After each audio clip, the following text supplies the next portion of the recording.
Blockfest 2014, nyt ei ole saatu mitään divarijätkeitä nyt paikalle. Mikä siinä teillä on kesäkausi käynnissä, niin mikä teidät on saanut tänne tapahtumaan tänä vuonna? Meitsi on ainakin ihan reellisesti kesäduuneissa. Mitäs Mikki?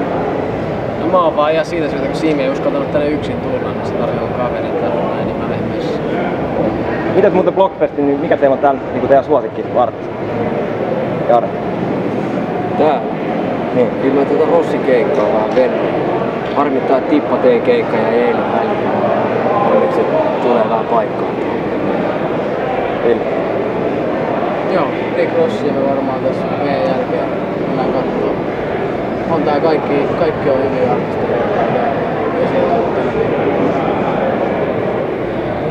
Olen tsekannut noiden gigejä. Mitäs Sara?